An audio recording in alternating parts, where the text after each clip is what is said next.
Recibimos en nuestra mesa de trabajo a Diego Diegues. Él fue o es conjuez. Soy. Conjuez de Buenos Aires, de la Suprema Corte de Buenos Aires. Es abogado, es analista político y visita nuestra mesa de trabajo. Qué gusto, bienvenido. Bienvenido. Mucho gusto, muchas gracias por el espacio. Muy contento de estar acá. Oiga, empecemos por el tema argentino. Sí. Hace pocas semanas las elecciones primarias, las PASO, generaron un resultado que para muchos no estaba dentro de los papeles. Las encuestas no daban semejante margen de diferencia entre el binomio Fernández-Fernández frente a Mauricio Macri y su compañero de fórmula. Macri, que busca la reelección en las próximas elecciones que serán en octubre, y estas elecciones primarias se convirtieron en una suerte de antesala que ha puesto a correr a todos en la República Argentina. ¿Cómo se ha asumido hoy, semanas después, este resultado de las elecciones primarias? Sí, en principio las encuestas que se publicaron, las publicaba el oficialismo, con lo cual yo te estoy respondiendo un poco que la sorpresa fue para el establishment de los medios concentrados, no para Macri ni para su entorno. Ellos sabían. Pero claro que sabían, por supuesto.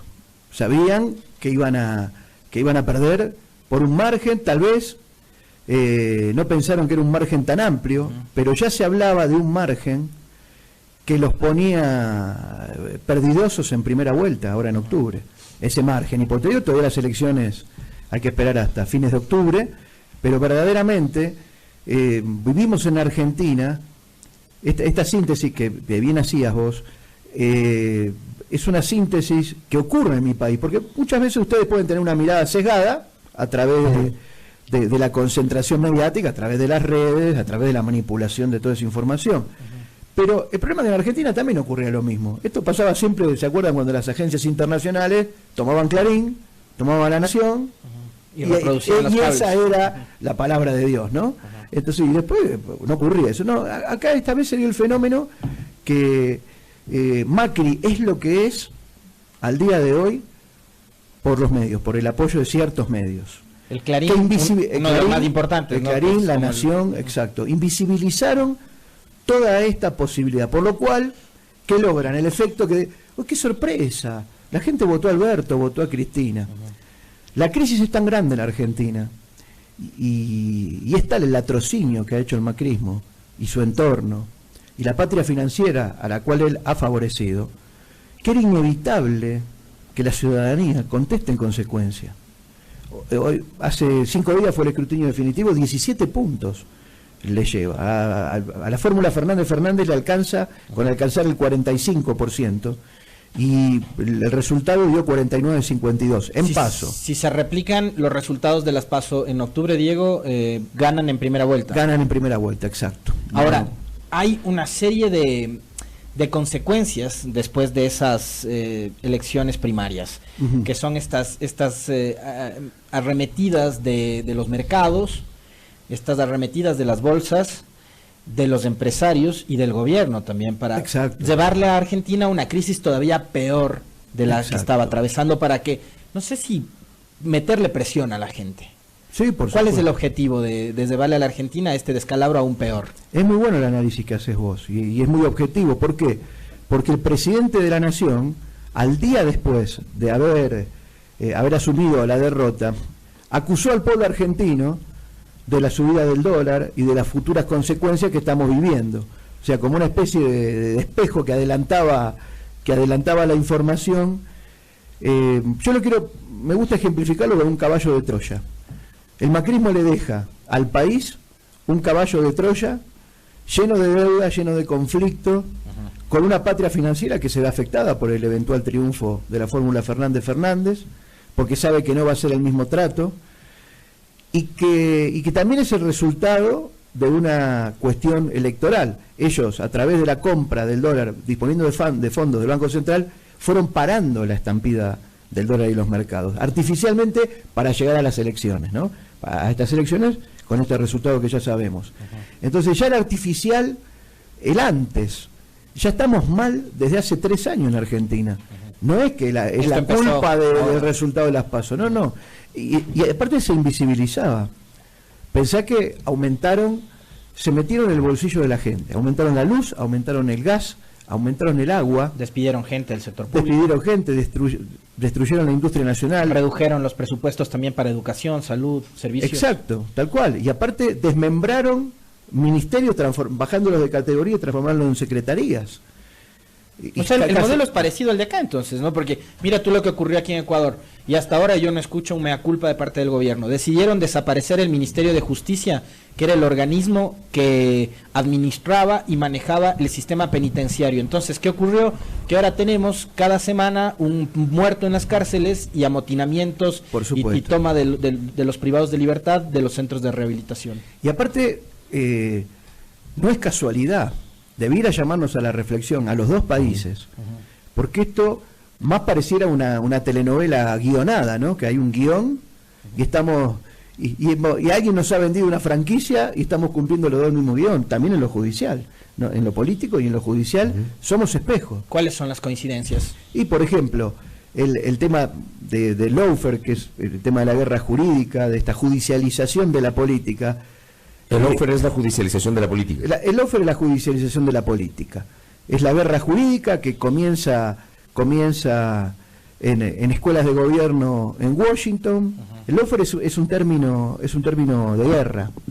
Es un término de guerra acuñado como una estrategia de la época de Obama, cuando Obama se da cuenta, ¿se acuerdan que él gana el Premio Nobel de la Paz? Pero a la vez estaba invadiendo Afganistán. Entonces, ¿él qué tiene que hacer? Esa fue una gran contradicción, ¿eh? Y él tiene que suavizar esa contradicción y sabe que no puede, por lo menos que no, primero que no se visualice. ¿Se acuerdan que antes de la tormenta del desierto los aviones de caza iban con las cámaras filmando todo? En 1990. Exacto. Post Wikileaks dijeron no podemos mostrar nuestra característica genocida de trabajar. Entonces, ¿qué dijeron? Vamos a virar hacia cuestiones más estratégicas. Vamos a afectar a los países metiéndonos en sus estructuras jurídicas. ¿Y eso cómo se hace?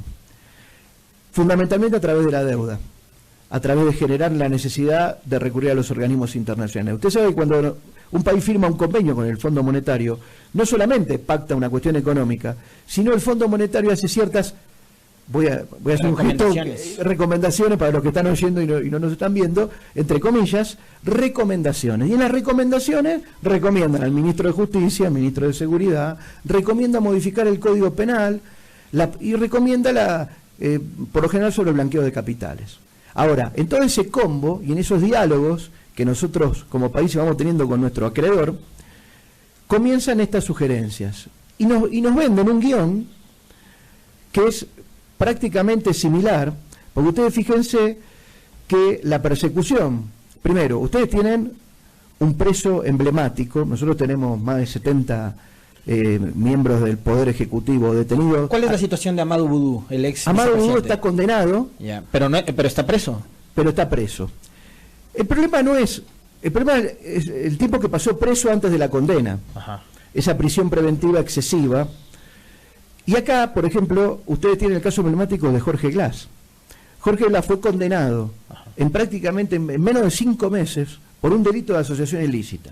Yo, para que la audiencia sepa, acá en Ecuador, como en Argentina, un delito tan complejo como es la asociación ilícita no lleva menos de 5 o 6 años hasta la condena.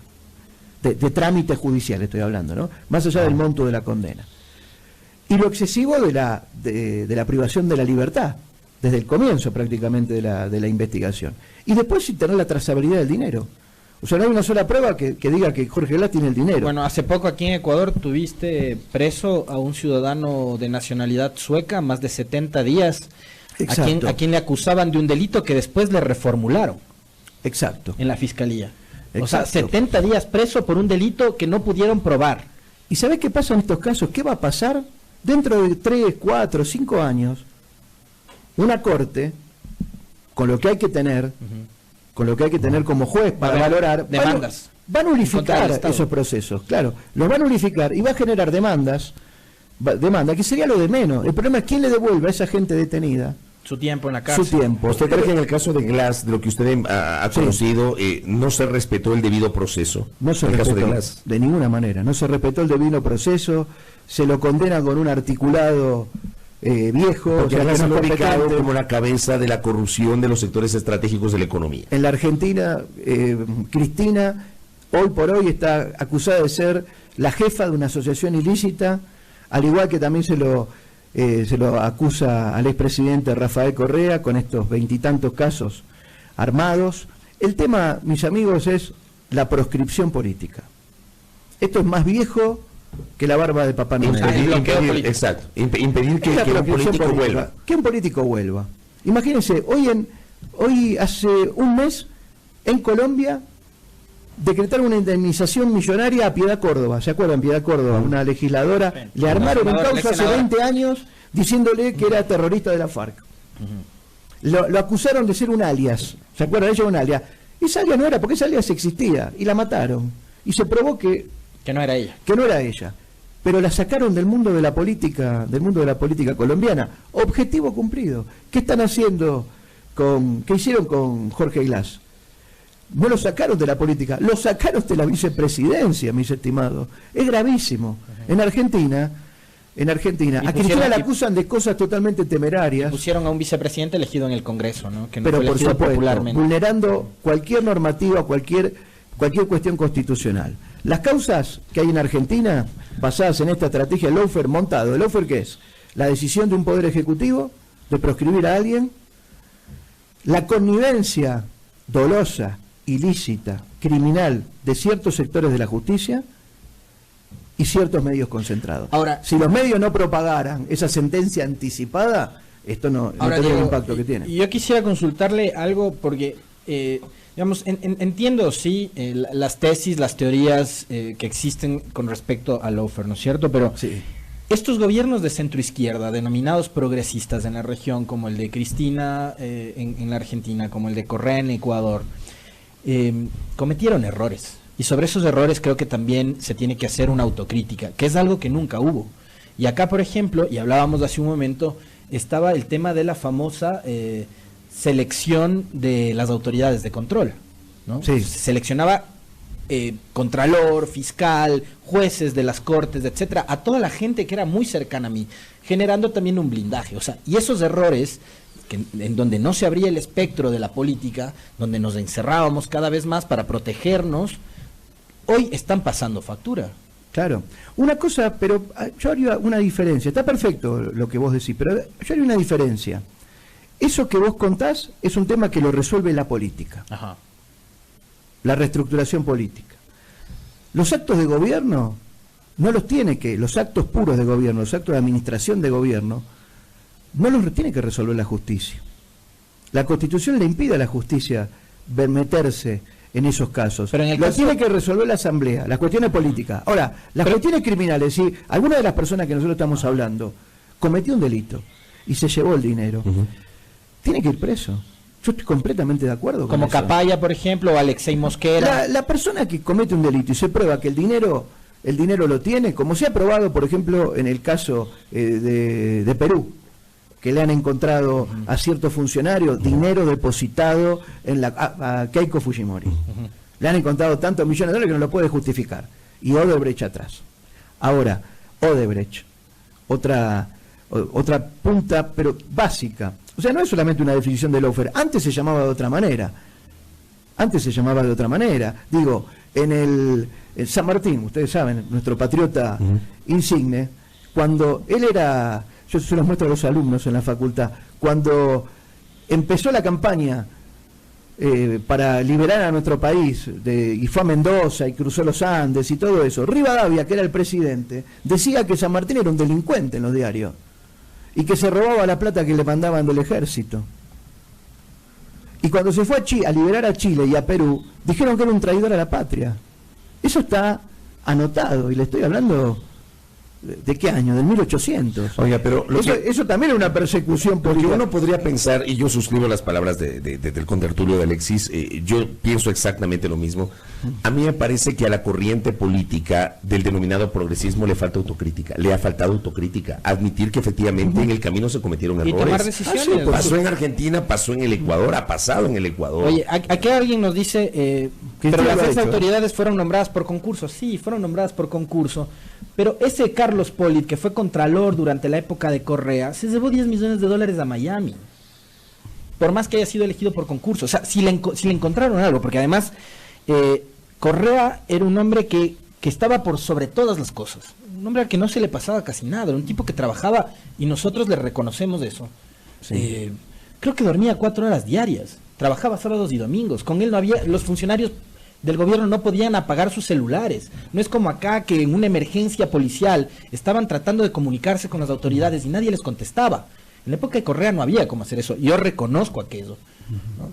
Pero como estaba por sobre todas las cosas y como había un manejo de inteligencia tal, me parece impresionante que no hayan sabido que Polit negociaba coimas con Odebrecht y se lleva $10 millones a Miami. La mirada esta, Alexis, que vos decís sobre el presidente Correa es la misma que se podría aplicar sobre Cristina.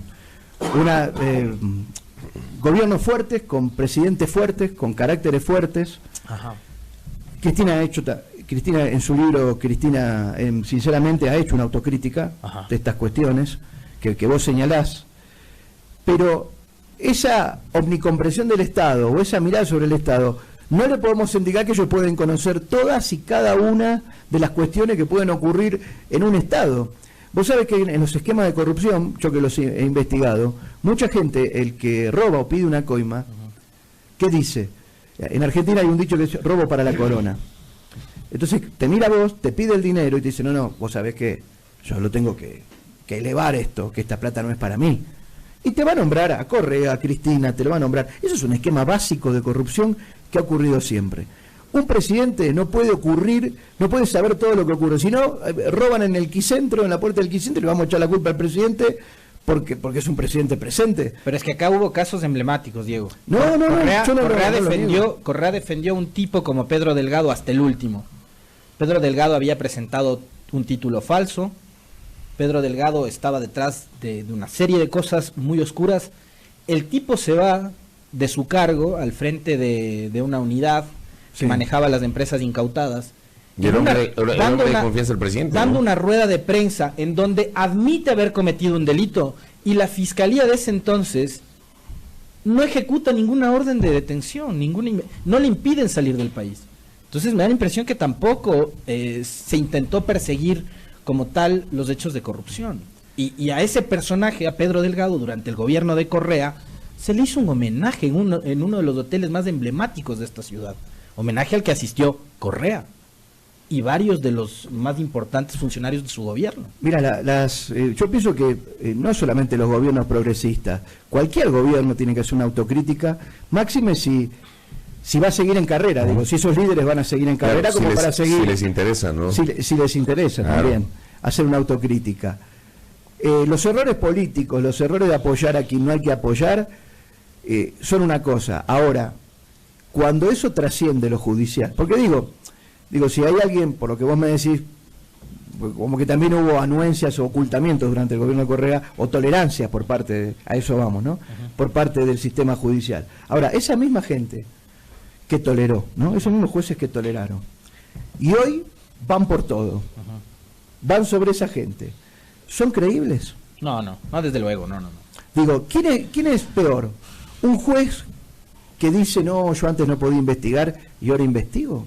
Estamos hablando de un juez.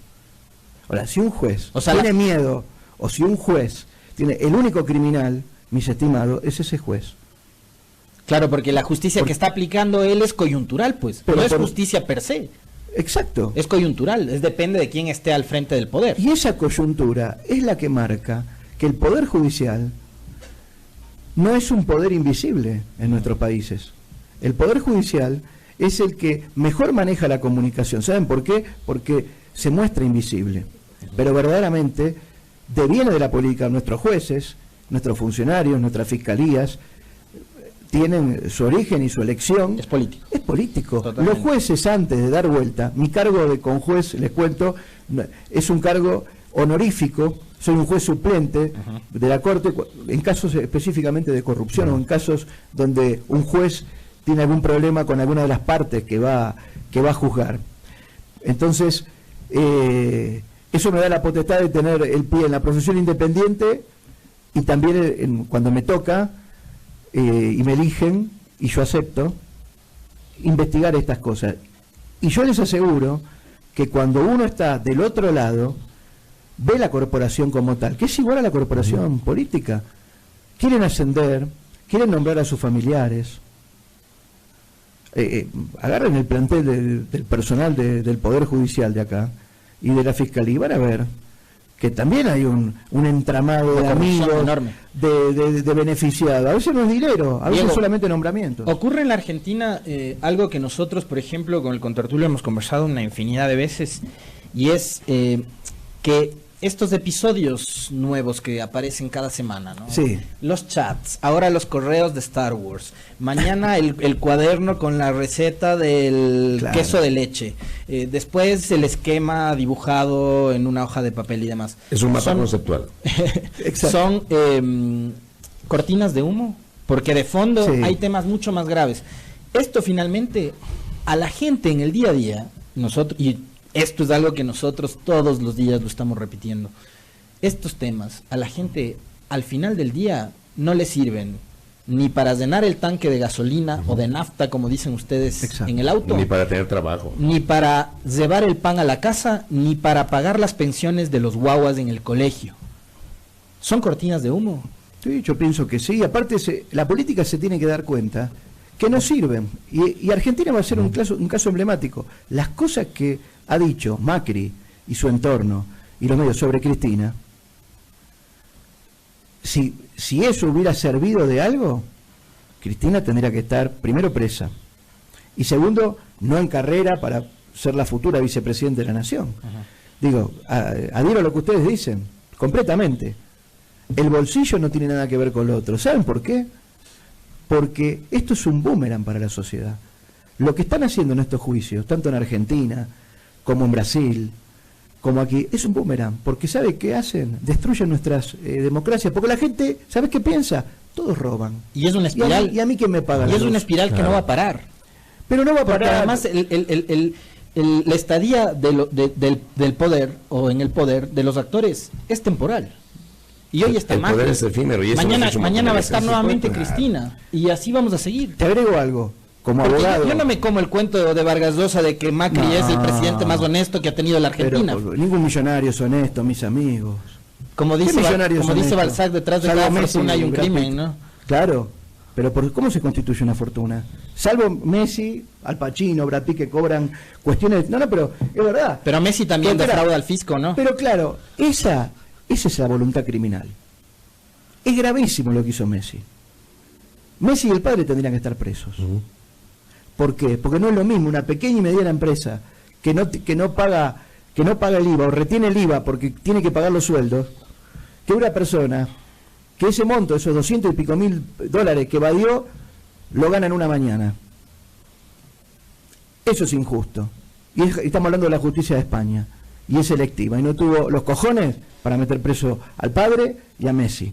Ahora, a las pruebas estas que estamos dando vueltas de los cuadernos, y esto que ahora parece que son todos quinceañeros que escriben, una cosa ridícula. Alexis, vos me vienes a ver al estudio. Eres un funcionario de 8ª categoría.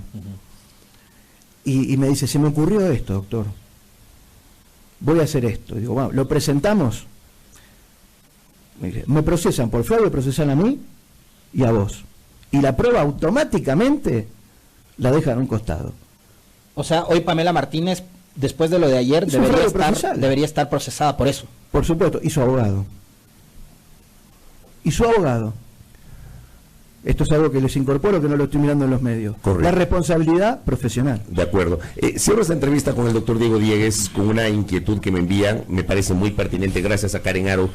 El gobierno ecuatoriano hace 2 días presentó a la Asamblea Nacional un proyecto de reformas al Código Penal que plantean la creación de jueces especializados en corrupción y crimen organizado.